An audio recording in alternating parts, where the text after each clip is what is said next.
plus grand pays d'Amérique latine a basculé dans l'extrême droite avec l'élection ce dimanche du très controversé Jair Bolsonaro qui a promis de changer le destin du Brésil. En République démocratique du Congo, le Front commun pour le Congo, le parti au pouvoir a présenté à ses partisans ce week-end Ramazani Shadary, son candidat pour la prochaine présidentielle. Et puis, lors d'un forum tenu dans la capitale de Bahreïn, l'Arabie saoudite a rejeté la demande d'Ankara d'extrader les 18 Saoudiens accusés d'avoir assassiné le journaliste Jamal Khashoggi.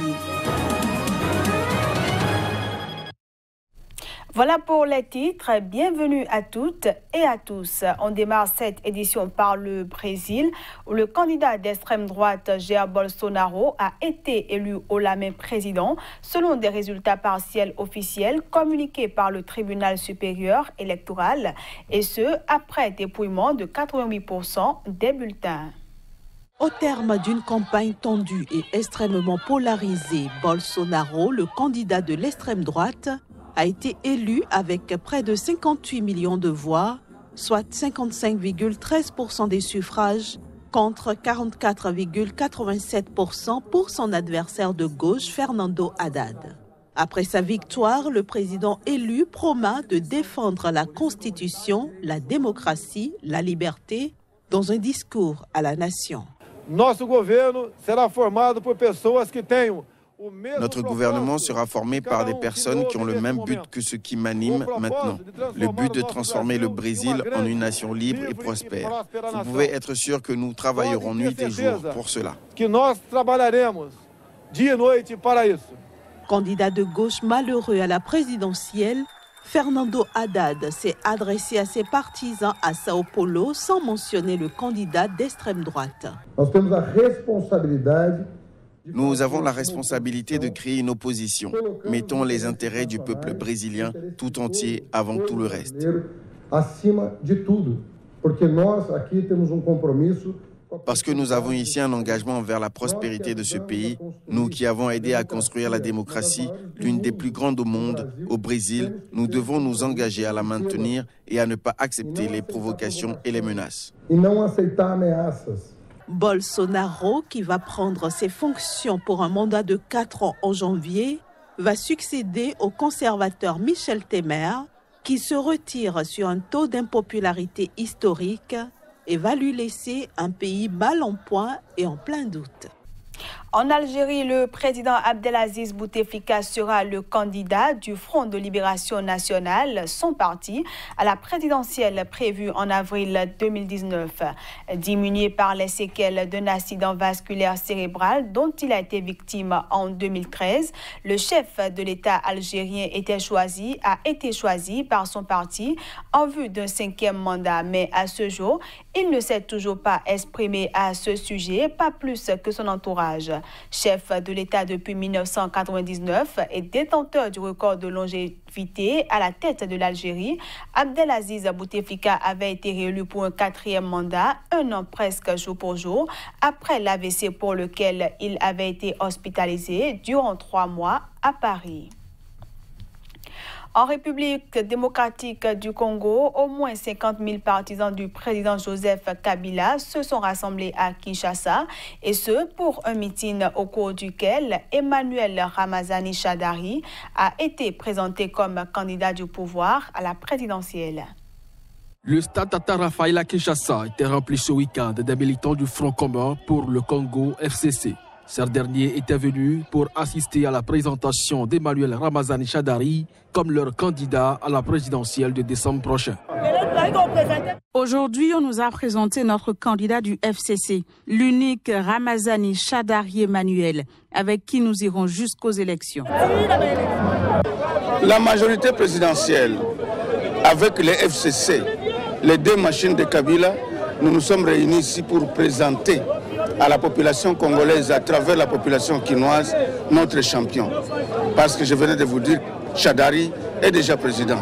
Nous allons aux élections le 23. C'est l'heure de la mobilisation et non pas de la démobilisation. La question de la machine à voter a également été abordée.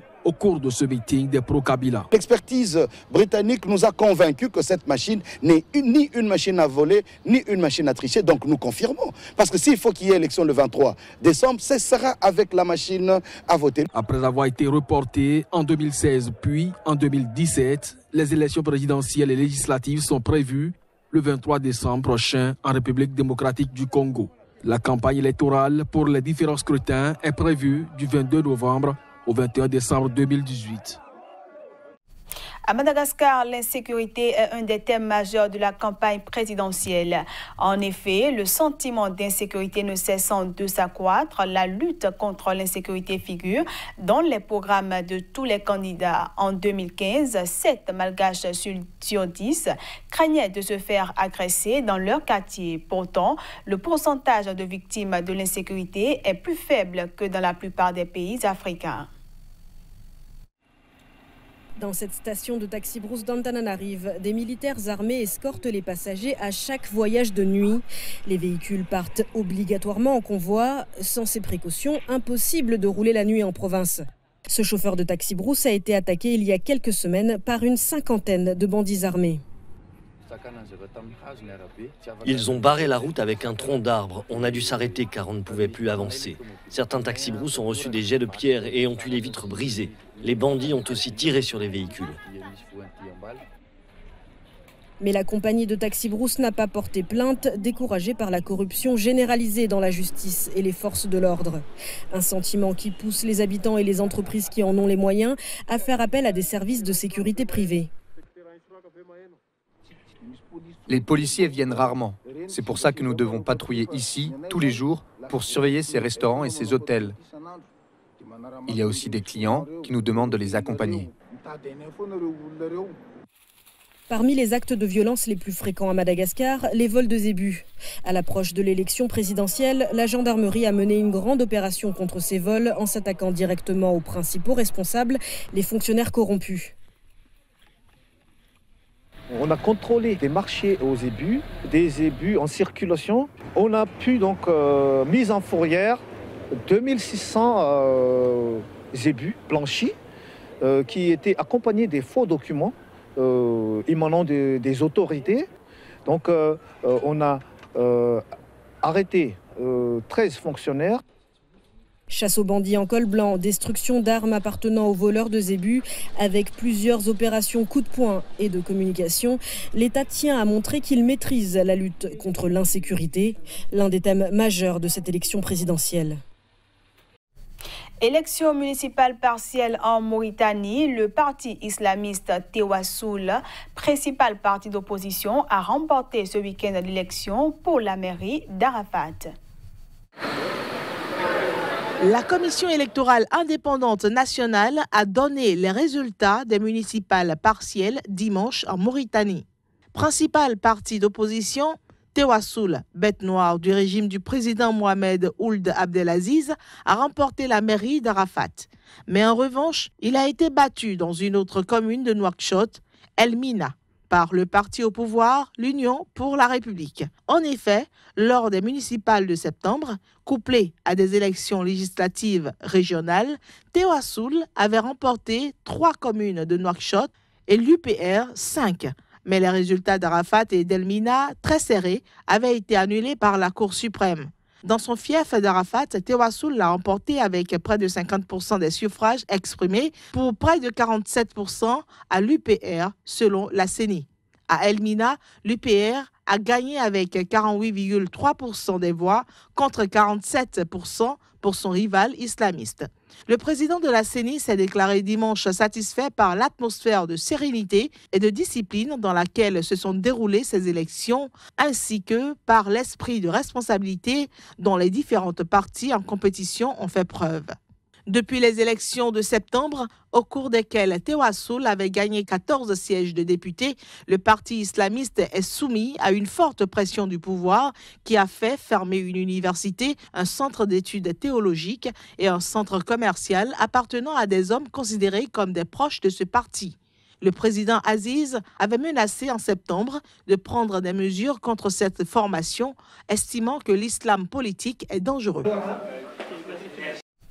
L'Arabie saoudite a rejeté la demande d'Ankara d'extrader 18 Saoudiens accusés d'avoir assassiné le journaliste Jamal Khashoggi, Washington prévenant Riyad que la crise liée à ce meurtre risquait de déstabiliser le Proche-Orient. C'était lors d'un forum tenu dans la capitale de Bahreïn, Manama.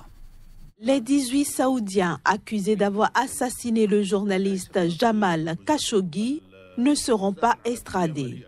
Ainsi en a décidé l'Arabie saoudite. Par cette décision, Riyad oppose une fin de non-recevoir à la Turquie qui réclame que les suspects soient extradés pour être jugés sur son sol. À propos de l'extradition, ces individus sont des citoyens saoudiens. Ils sont détenus en Arabie saoudite. L'enquête est menée en Arabie saoudite et ils seront poursuivis en Arabie saoudite. Notre position est la suivante. Nous mènerons une enquête, nous partagerons les résultats de l'enquête, les responsables devront rendre des comptes et seront punis. Et nous mettrons en place des mécanismes pour nous assurer que ceci ne se renouvellera pas.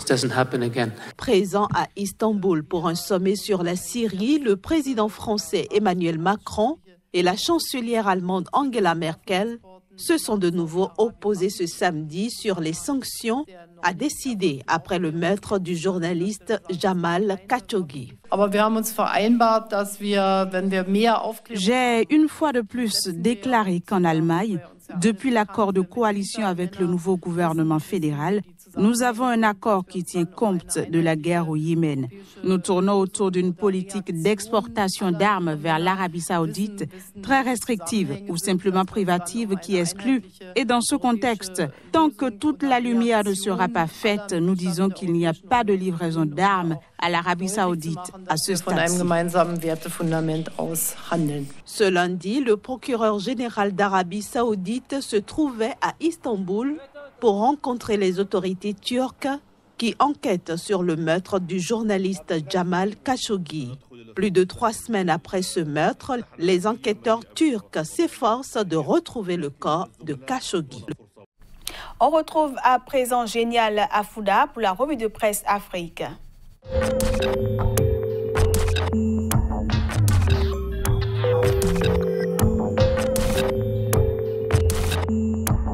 Premier numéro de la revue de presse Afrique de cette semaine sur Sika TV. Bonjour à toutes et à tous. Le point de l'actualité africaine de ce 29 octobre nous conduira au Niger, au Burkina Faso, en Côte d'Ivoire, puis au Cameroun.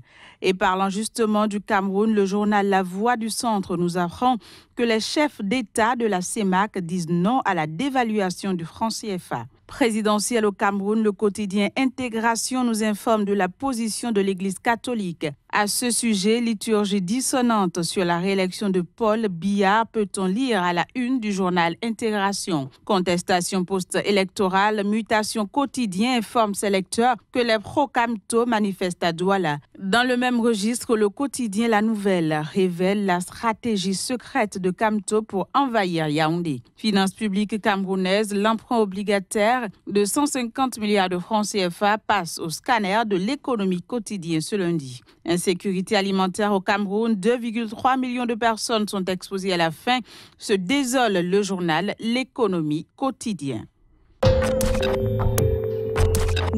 Conférence sur le partenariat G2 Afrique en Allemagne. Fraternité Matin nous informe de la présence du chef de l'État ivoirien depuis hier. Toujours en Côte d'Ivoire, Fraternité Matin informe ses lecteurs que le programme Électricité pour tous a pris en compte 1 million de foyers.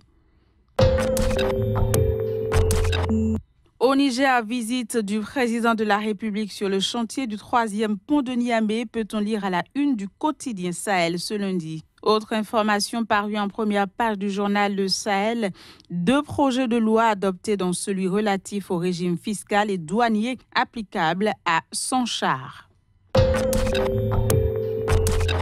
Puis, Salon international de l'artisanat de Ouagadougou au Burkina Faso, le président Roch Marc Christian Kaboré a procédé à la coupure du ruban, nous apprend le journal Sidouaya. Le Burkina Faso au Conseil des droits de l'homme, une victoire diplomatique saluée par Sidouaya en première page. Voilà, ce sera tout pour la revue de presse Afrique sur Sika TV de ce 29 octobre 2018. Merci de nous avoir suivis. Très bonne suite de programme sur Sika TV. À bientôt. Au revoir. Et c'est la fin de cette édition que je vous remercie d'avoir suivi.